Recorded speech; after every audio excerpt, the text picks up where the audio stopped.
नमस्कार मित्रों, जय श्री राम। आपने सुना होगा कि हमारे हिंदू धर्म शास्त्रों के अंदर जीव हत्या को महापाप कहा गया है। तो आखिर ऐसा क्यों कहा गया होगा? बहुत सारे जीव हैं, पैदा होते हैं, मरते हैं, लेकिन यदि उनको कोई मार दे तो उसको पाप की श्रेणी में रखा गया है। ऐसा क्यों? ऐसा इसलिए कि कोई भी जीव है वो क्या है कि प्रकृति और पुरुष यानी जड़ और चेतन का युग्म है, यानी वो दोनों आपस में मिले हुए हैं। इन्हें हम शिव पार्वती जी भी कह सकते हैं और सीताराम जी भी कह सकते हैं। तो ये दोनों क्या है, कभी भी अलग नहीं होना चाहते हैं, हमेशा साथ में ही रहते हैं, एक दूसरे से जुड़े हुए।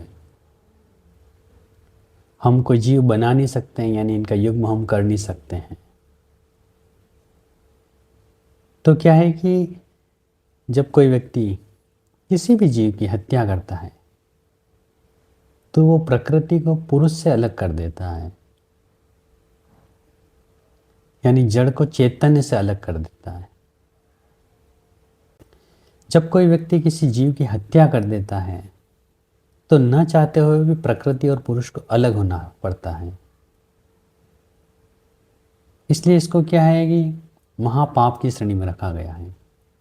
कोई भी जीव मरना नहीं चाहता है। इसका कारण यही है कि प्रकृति और पुरुष हमेशा साथ में रहना चाहते हैं। यह अलग बात है कि सृष्टि क्रम में सभी जीव कभी न कभी मरते ही हैं, लेकिन वो उनके कर्मों के अकॉर्डिंग होता है। लेकिन जब कोई किसी जीव की हत्या कर देता है तो उसको महापाप कहा गया है। इसीलिए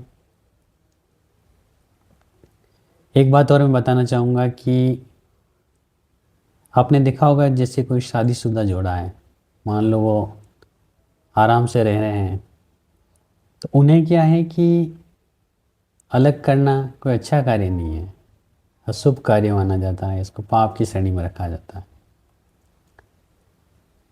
तो इसी तरह क्या है, प्रकृति और पुरुष भी हमेशा साथ में रहना चाहते हैं। उनको अलग करना क्या है कि पाप की श्रेणी में माना जाता है। इसलिए कभी भी अकारण किसी जीव की हत्या न करें।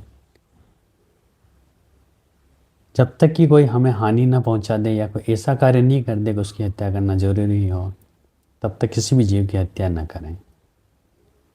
जय श्री राम।